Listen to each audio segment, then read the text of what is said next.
பசங்களுக்கெல்லாம் வந்து லீவ் விட்டாச்சு. இவங்களெல்லாம் வச்சு எப்படி எங்கேஜ் பண்ணுறது அப்படின்றது தான் இப்போ பெரிய சேலஞ்சிங்கா இருக்குது. எங்களோட தக்ஷுவ தவிர மற்ற 2 குட்டீஸும் வந்து பார்த்திங்கன்னா, சின்ன பசங்கன்னு சொல்ல முடியாது, பெரிய பசங்கன்னு சொல்ல முடியாது. அந்த மாதிரி ஒரு ஏஜில் இருக்கனால அவங்கள என்டர்டெயின் பண்ணுறது, எங்கேஜிங்காக வச்சுக்கிறது ரொம்ப கஷ்டம்.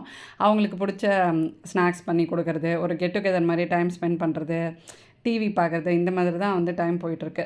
ஸோ மே மந்த்துக்கு அப்புறமா தான் வந்து கிளாஸஸ்லாம் வந்து போடலாம் அப்படின்னு சொல்லிட்டு, நடுவில் வந்து பார்த்திங்கன்னா இவங்க ஸ்கூலுக்கு வந்து ஒரு 10 டேஸ் தான் வந்து லீவ் இருக்கும். திருப்பி ஏப்ரல்லேருந்து ஸ்கூல் வந்து ஸ்டார்ட் ஆகிடும்.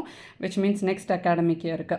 ஸோ இந்த கண்டினியூஸாக படிச்சுட்டே இருந்தனால ஒரு 10-15 டேஸ் வந்து ஃப்ரீயாக இருக்கட்டும் அப்படின்னு சொல்லி நாங்கள் கொஞ்சம் கிளாஸஸ்க்கெல்லாம் வந்து லீவ் விட்டு அவங்களுக்கான ஒரு டைம் வந்து கொடுத்தாச்சு. ஸோ இன்றைக்கி ஈவினிங் வந்து குழந்தைங்களுக்கு பாஸ்தா பண்ணலாம் அப்படின்ற மாதிரி தான் வந்து பிளானு. இன்றைக்கி வந்து குழந்தைங்களுக்கு ரிசல்ட் எல்லாம் வந்துடுச்சு. மிதுன் வந்து பார்த்திங்கன்னா 7th போகிறான், நிக்கில் வந்து 8th போகிறான். 2 பேருமே ஒரே ஸ்கூலில் தான் வந்து இருந்தாங்க. பட் மிதுனும் தக்ஷும் ஒரே ஸ்கூலாக இருக்கட்டும் அப்படின்னு சொல்லிட்டு மிதுனை மட்டும் இந்த தடவை ஸ்கூல் மாற்றியாச்சு.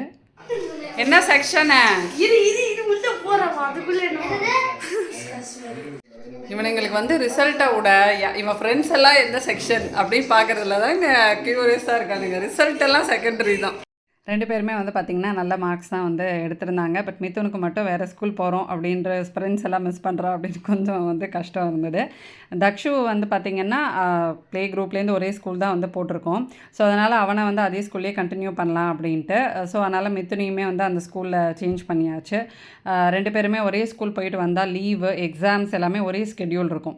ஸோ அது வந்து ஒரு அட்வான்டேஜ். நம்ம வேறு ஸ்கூல்ஸ் வந்து போடும்போது எக்ஸாம்ஸ் வந்து வேறு டைமில் வந்து முடியும்.